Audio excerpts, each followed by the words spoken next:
Story time on how pretty much everybody's talking shit about me at dance. Backstory, I danced for like 12 years and I recently like quit in like 2022. No, I've never went to any other studio. When I quit fully because I just didn't want to dance anymore. It was draining at a very young age, so I was like, I don't want to do this anymore, so I quit.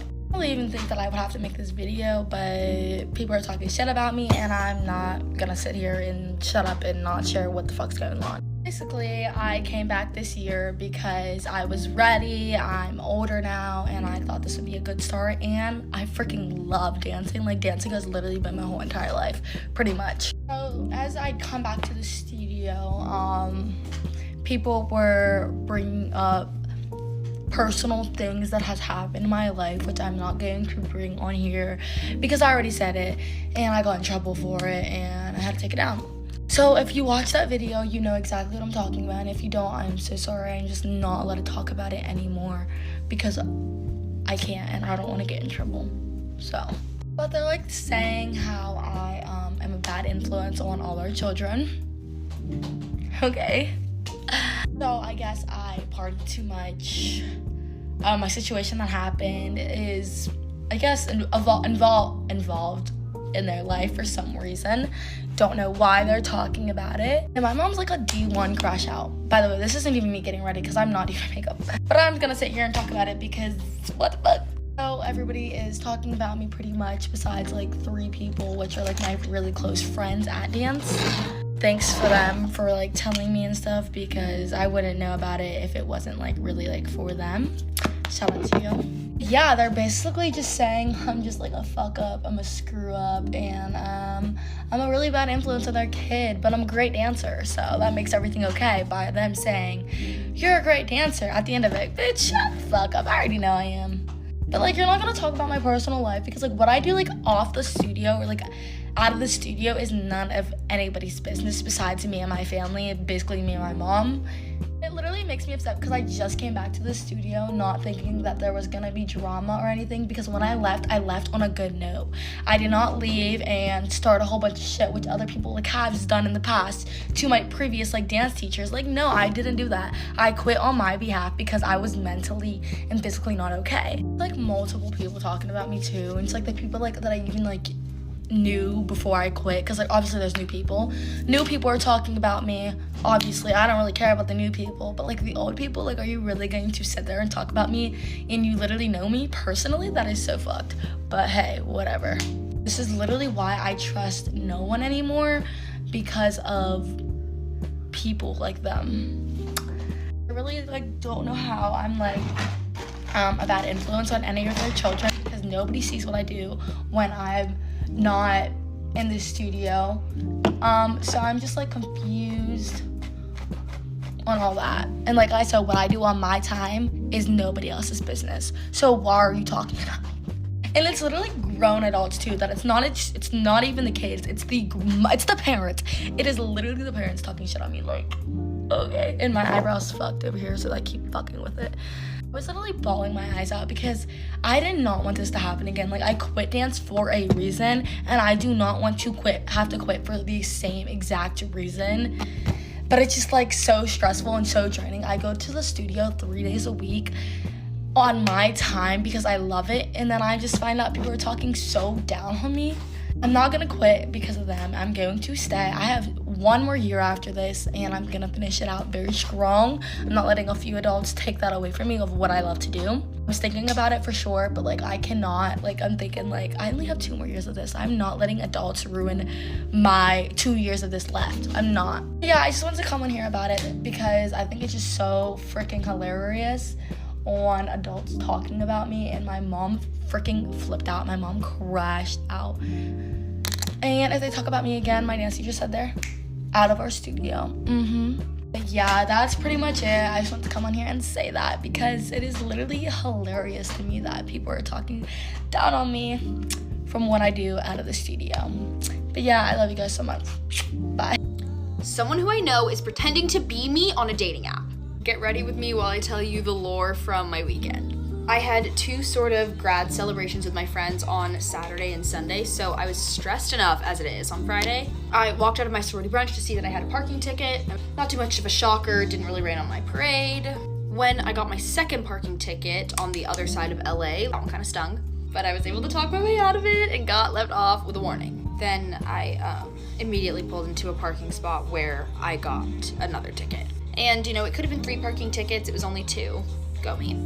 When my world came crashing down was I received a text from this acquaintance who I had worked with once before, saying hello, asking me how I was doing, wanted to check in. I'm assuming that he's needing to ask me for a favor or something work-related, and he just continues to make small talk, and I still didn't think anything of it. Eventually, he double texts and says, I'm reaching out because I think there's been a misunderstanding. I think someone's impersonating you on Tinder. When I tell you, 1, fully in a relationship, love my boyfriend. Second of all, I've never had Tinder in my life. I don't know which swipe means what. And I responded back and was like, oh my gosh, thank you so much for telling me. That is definitely not me. So at this point, I'm thinking someone on Tinder is catfishing using my photos. Funny. And this person that I've met a few times got my number from a mutual friend and reached out thinking that we matched or something. The guy was so apologetic and was like, I am so sorry. Like, you cannot trust anyone on the internet nowadays. I'm so sorry for making this weird and thinking that I liked your profile. So I thanked him so much for letting me know. And I said, oh, by the way, like, who did you get my number from? And he goes, oh, the number was on the profile. The number was on the profile? Which means my number is on a dating app. I've never made an account on a dating app. And someone is not just catfishing as me on Tinder, but there's an op among us. Someone with my phone number has made an account of me on Tinder. This honestly made the situation way less concerning and more just so dramatic. I have no suspicion to think that my phone number could have been leaked on a social media app or anything, so I'm already just gagged by this information. Then I went to an event on Friday night and it was honestly such a blast. I hung out. Then after the event, we went out after and I lost my phone. After I went back and searched the venue at 11 p.m. the next night, I concluded that my phone had in fact been stolen and someone had manually turned it off. Spent 4 days reconnecting with nature and trying to heal my brain rot. But now I'm back and better than ever, so now that I have my new phone, I'm gonna figure out who has made a Tinder profile with my phone number. My best friend killed my dog. Let's talk about it. So around this time last year, I planned a trip to Bali, and my dog, his name is Cupcake, FYI, he needed somewhere to stay for the time being. And my best friend, let's just call her Stacy, took that offer and I trusted her with my life.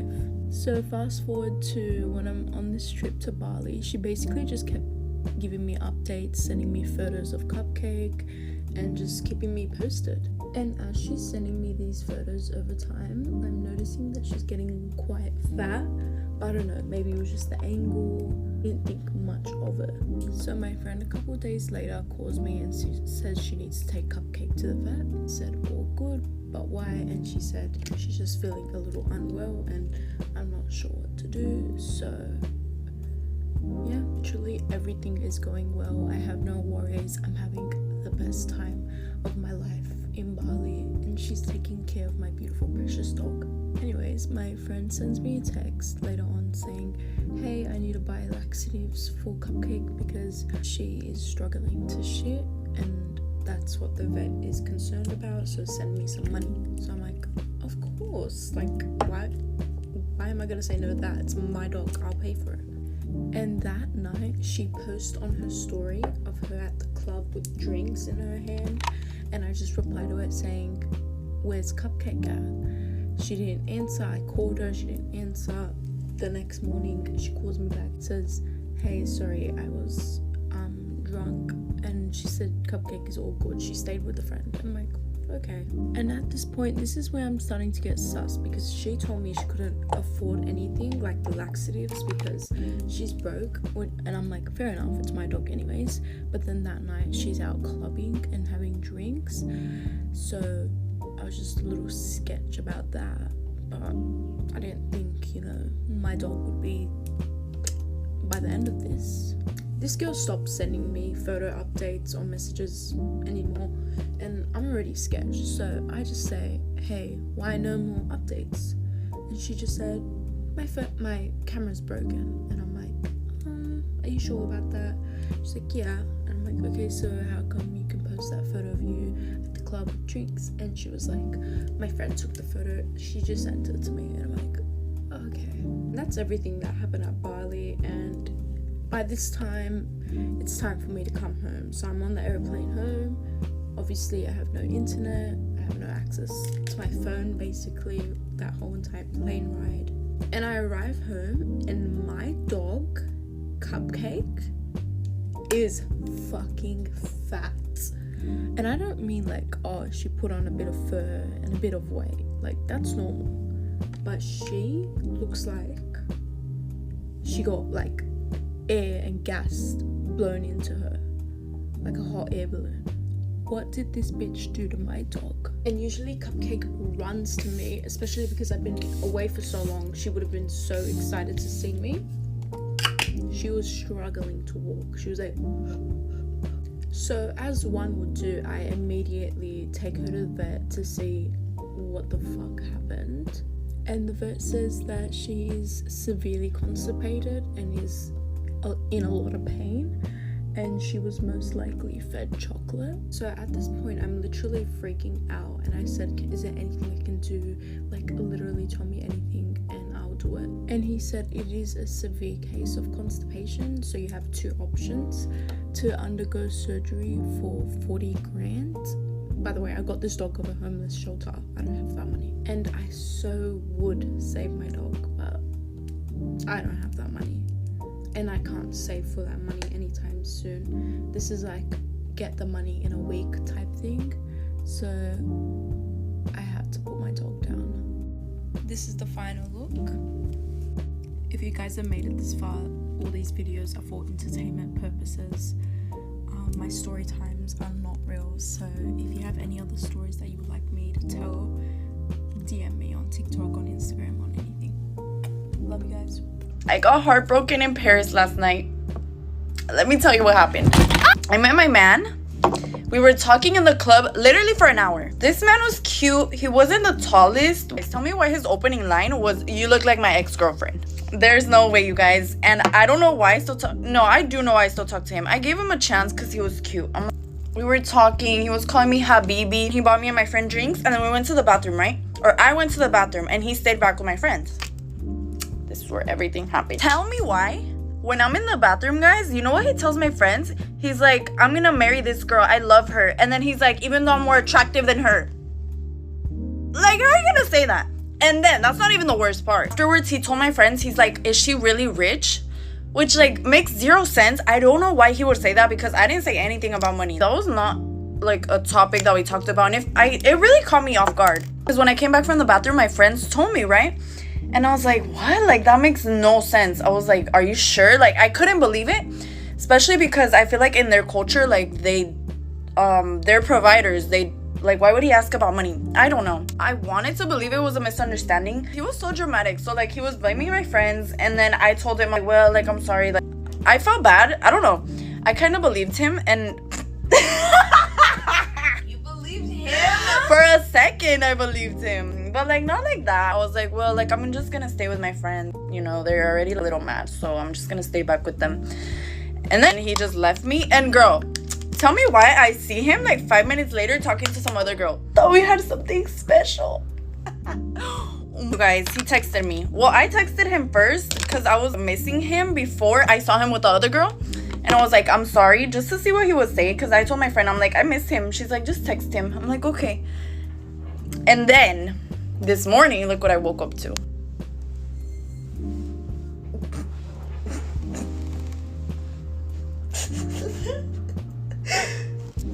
Ow!